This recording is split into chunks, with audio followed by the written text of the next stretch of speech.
Again, I can't see it from back here. All right, good evening, everyone. We're talking about this storm coming in tomorrow. Really big wind machine coming through. Going to be talking more about this. I got more stuff on my Facebook page as well. As we go through the day tomorrow, the winds will slowly increase throughout the day, and we'll reach a point where the winds are going to be gusting most likely 35 to 45 miles per hour. We'll have occasional gusts to 50 or 55. This is ahead of the rain. And then as we pass roughly 6 or 7 o'clock, we start to see these higher wind gusts potentially. We're talking 60, maybe 80 miles per hour as this all moves in. So let's get to talking about this. I want to show you briefly the latest timeline. It really hasn't changed since Chelsea made the adjustments yesterday evening. Model guidance, if anything, it may come in just an hour ahead of what we've got. We continue to monitor that. But this is, again, tomorrow evening, 7 p.m. to 10 p.m.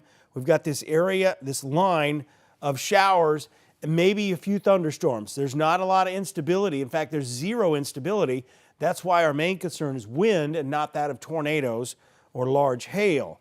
So as we go through this, 8 o'clock to 11 o'clock from the Huntsville metro area up to Fayetteville in Tennessee, and then down to Coleman and over to Smith Lake, right along I-65. And we're going to go through this hour by hour here in just a second and let you know how that line's going to be looking at that time.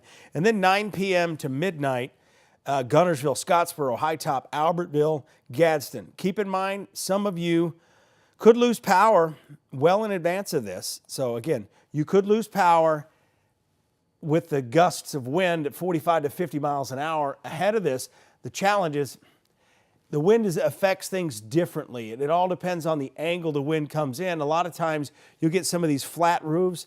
You'll see a gas station that the awning gets toppled over. I see that a lot, and I really don't react a whole lot to it because if a 45 mile an hour to 50 mile an hour wind gust hits that just right, of course it's going to blow it over. The way they're built, they're not stable as it is. So some power outages is a possibility ahead of that. Let's kind of rewind this here. This is the 3-kilometer BAMS model. I don't think it's got as good of an idea on the rainfall. Brings the rain in a little early, and then it doesn't have this well-formed line. It kind of skips. I do think it does a better job with the wind. So let me show you these wind gusts here. And this will give you a better idea as well on the direction of the wind. And here we are at 10 o'clock tonight. Winds slowly picking up overnight. So tomorrow morning when you get up, we're going to have this kind of an east-southeast wind. The air is very dry. The humidity is very low. So that's why the stability is really zero. We don't have any instability at all to work with. And what happens is you get a line of these showers with a few thunderstorms. It collides with that, and it creates an even windier environment.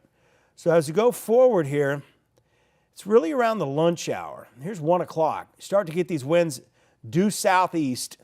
So that's been a big question the last few days. What's the highest wind going to be coming from? It's going to be a southeast wind first, and then it's a due south-southwest wind as the front moves through. Well, I call it a front, but it's mainly the axis of where the heavy rain develops. So as we go through time here, we continue to see the winds increasing close to 50 miles per hour by 4 o'clock.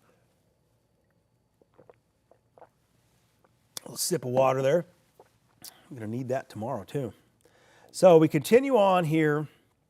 Notice how these winds stay close to 45 to 50 all the way through 6 o'clock. And they're going to get worse. As we continue on, notice the white lines where they converge. This is that boundary where the rain is going to be focused. And once that rain starts moving in, it's going to encounter that low-level jet stream we talk about with severe weather. And notice how that boundary starts moving into the metro area around 8 o'clock.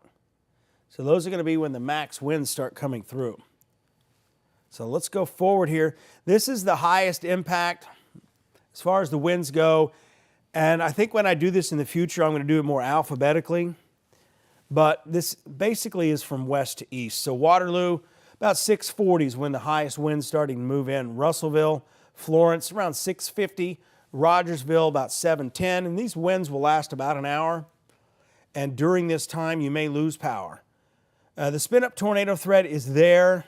However, I think the far-reaching component here is the wind, and we really want to get across. We may get severe thunderstorm warnings tomorrow that we treat like tornado warnings just because of the potential for that higher impact. Let me do that again. But we really want to get across. You should treat these severe thunderstorm warnings like low-end kind of tornado warnings tomorrow if it comes to that point, if we start breaking in and going continuous for that. That's the real challenge here. Some people are like, oh, it's just a severe thunderstorm warning. But these may be more than your ordinary severe thunderstorm warnings when it comes to wind. We've got Decatur around 8:25 p.m., Hartselle 8:35 p.m., Madison 8:55, Harvest 8:55, again for about an hour. It is possible that we're going to see what we call a wake low develop. That's another kind of event that happens physically where you get this oscillating wind that may last more than an hour, may last 2.5 hours, where you continue to get these really strong 50-mile-per-hour winds. Huntsville 8:45, Hazel Green 9:15, Coleman 8:30, Arab 9:20, 9:30 in Guntersville. Then Scottsboro around 10 o'clock to 11 o'clock, Albertville 9:25 p.m. Again, these are not in time order. They're kind of in placement of west to east order. Section 10 o'clock, Pisgah 10:10, Boaz 9:45, Rainsville 10, and Fort Payne 10:10. Up into Tennessee, it's Waynesboro out west first around 7 o'clock, Loretto 7:15, Lawrenceburg 7:30, Pulaski 8 o'clock, Ardmore 8:30, Fayetteville 9 o'clock, Kelso, Tennessee 9:15, Huntland and Winchester about 9:45 to 10 o'clock. Keep that in mind. This is forecast guidance. What I want to show you here is what's happening way above the surface. So I'm going to show you that. Again, this is called the low-level jet stream. And the reason this is important is it's kind of the steering mechanism with what goes on down here at the ground. We don't have a lot of instability, so therefore we're pretty much looking at this wind in the upper levels increasing as the storm increases. It's going to be a lot like a tropical storm coming through, an inland tropical storm. So I want to kind of illustrate this a little better for you. So what we have here is this high wind above the ground, about 4,000 to 5,000 feet. It's going to be racing in. This pressure gradient tightens up as the overall storm system, which will be across eastern Kansas and western Missouri about this time, 6 o'clock tomorrow night. This wind is going to be rushing into this heavy rain, and this heavy rain could pull that high wind down, and that's why we're looking at the potential for some of these 80-mile-per-hour surface winds in isolated areas. I'm going to go forward, and you're going to see how this moves east, but it doesn't show you that whole solid 95-mile-per-hour moving east. It's because this model plots every 3 hours, so we have to go to midnight to see the next plot. But this is a continuous band of wind coming in from the south, getting fed into this heavy rainfall, which has the potential to fall and spread out as isolated, damaging straight-line winds over 80 miles an hour. So that will be significant if that happens. And this happened, I think it was a couple marches ago. We had this high wind warning, and we had multiple trees down, multiple power outages. I don't think we had any injuries, so that's good. But the thing to keep in mind, the most vulnerable structure in this is going to be mobile homes. Mobile homes are vulnerable at 80 miles an hour. Mobile homes get shifted off their foundations. They become airborne. And even some of the ones that are anchored down can do that, especially if it's the winter times, the ground's kind of still moist out there. The good thing is we don't have any leaves on a lot of the trees. The pine trees, yes, they're a problem. And they're a problem if they're around your mobile home too. So you want to consider that. We're going to take a break here for about 45 seconds or so, and we will be right back. Just want to take a quick break.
All right, good evening again. Welcome back. I want to let you know we are also doing this on I believe we've got this going out on our news app. We've got it on YouTube, and I'm looking at your comments here on Facebook as well. We're going to go hour by hour through this, and then I'll look at some of your questions if you've got them. But again, we'll have another Facebook Live coming up tomorrow, probably tomorrow evening, and definitely tomorrow morning as well. But we're going to go through this hour by hour, and then coming up here in about 4 minutes, we'll be signing off and getting ready for our 10 o'clock newscast. As we go through the day, here's 4:30 in the afternoon, heavy rain moving in, and this is going to be widespread heavy rain, and we will probably see some isolated 50-mile-an-hour wind gusts in with that as well. And here is where that upper level, low level jet comes into play. So you'll notice, change the color here. This area of this peak wind, it's going to be right here. That is right under that low-level jet that's coming in at 90 miles an hour above the surface, about 4,000 feet above the ground. So as that comes east, notice how pronounced that area is. That is the leading area of this maximum wind coming towards Moulton around 7:30, just east of Florence at that time, and quickly accelerating to the east. So we've got at 8 o'clock this area of concentrated wind just to the west of Pulaski, west of Athens, right over Coxey. You definitely do not want to be out on the lake with this coming in. This could capsize boats and stuff like that. So west of Decatur near Trinity. So between Moulton and Decatur at 8 o'clock. And then the winds really increasing Coleman at that time. Notice it's north-south here just to the east of I-65 around 8:30. Keep in mind, this is still model guidance. This is modeling the atmosphere, showing us what the most likely outcome is at this point in time. Winds increasing along this area, probably on the order of 50 to 60 miles an hour with some isolated embedded tornadoes possible. But again, I don't want you to really focus on the tornado threat here because the wind threat could be far more reaching and far more damaging along that line as that moves into Madison, Harvest, Monrovia, right around 8:30, maybe just a little sooner than that. And the line continues to move east. Notice the winds die down, the sky clears out behind this.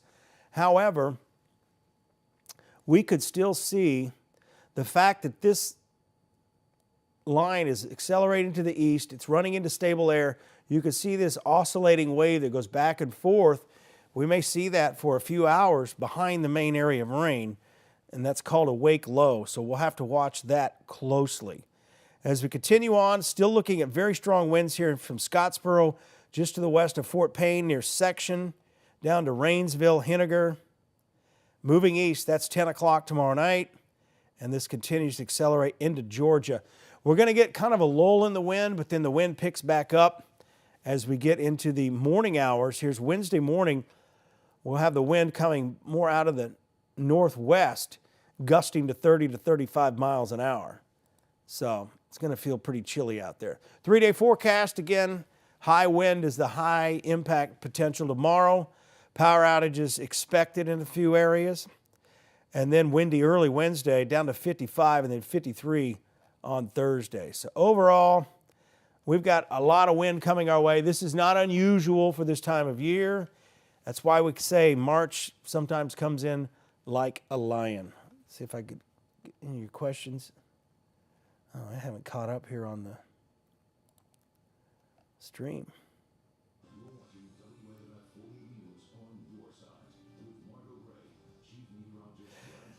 Yeah, I went through the Paint Rock area probably around 9 o'clock.